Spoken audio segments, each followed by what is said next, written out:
सन का दई पुरा प्रोक्तम नारदाय दया परई।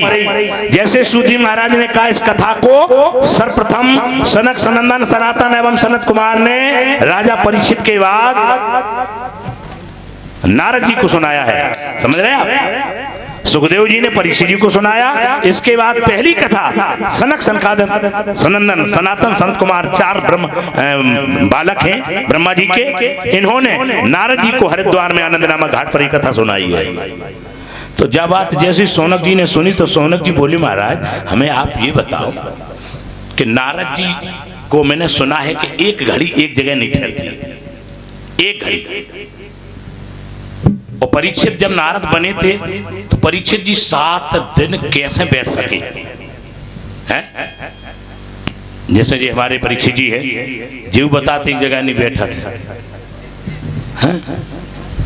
खुरजा कमरा में, खुरबा कमरा में, खुरहार में, खुर कंजोसी है, तो जिन्हों के मतलब पाइन में खुराक है।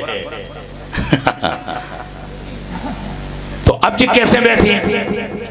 ऐसे ही नारद जी कैसे बैठे 7 दिन, समझना।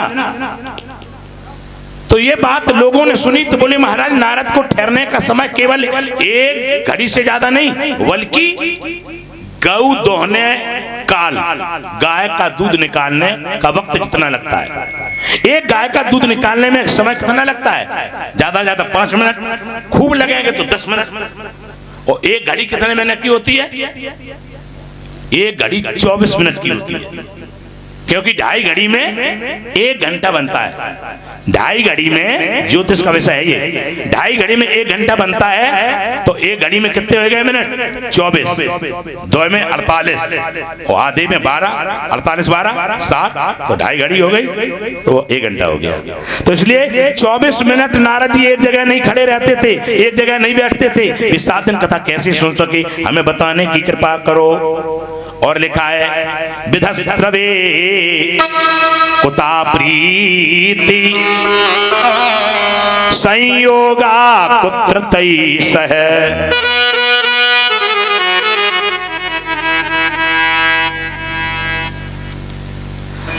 सूजी महाराज कहने लगे नारद जी, वो सोनक जी, नारद जी ने कथा कैसे सुनी है? ये श्रीमद् भागवत की कथा हर किसी को प्राप्त नहीं हो सकती है। क्यों? बोले भागवत में लिखा है भाग्योदयेन बहुजन्म समर्जितेन सत्संगमं च लभते पुरुषो यदा वै अज्ञान हेतु कृत मोह मदान्धकारनाशम विधाय ही तदोदयते विवेका। लिखा है कि भाग्योदयेन बहुजन्म, एक जन्म की बात नहीं है यहाँ पर, बहुजन्म, बहुत से जन्म के जब भाग उदय होते हैं तब कहीं सत्संगमम च लभते पुरुषो यदा वै, तब कहीं भागवत कथा का सत्संग पुरुषों को प्राप्त होता है। लिखा है जन्म जन्मांतर भवेत पुण्यम तदा भागवतम लभेत।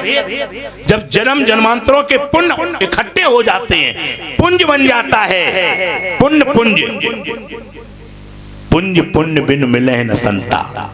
बिना पुण्य के पुंजों से संत नहीं मिल सकते और बिना संत के भगवंत नहीं मिल सकते। इसलिए जब पुण्य का पुंज इकट्ठा हो जाता है, हमारे कई जन्मों के पुण्य उदय हो जाते हैं, तब हमें भागवत सुनने को मिलती है। लेकिन यहीं कहीं अगर हमारे आपके पाप उदय हो जाए तो भागवत सुनते सुनते भी उठना पड़ेगा। समझ? हमने कई लोगों को ऐसा देखा है कि विचार बनाते हैं कि कई वर्षों से कथा छठी है और कथा नहीं मिल पा रही है, बड़ी मुश्किल में कथा, यही कथा है, यही कथा एक बार विफल हो चुकी है, हो चुकी कि नहीं? मुहूर्त निकलाया विफल हो गया, विधाता ने नहीं चाहा, समस्याएं ऐसी आ जाती हैं। लेकिन याद रखें ना, लेकिन जो जिस समय पर परमात्मा करवाना चाहता है वो उसी समय पर होता है। हम आप कहते जरूर हम 1 बजे से कथा कहेंगे, कल हमने कहा था हम 1 बजे से कथा कहेंगे, लेकिन हम 1 बजे आ पाए नहीं, आ पाए हैं? तो कहने का मतलब कुछ और है, होता कुछ और है। समझ में आया? कहने वाला कहता कुछ और है और पर होने वाला, करवाने वाला, करवाता कौन है? हम थोड़ी करवाते हैं।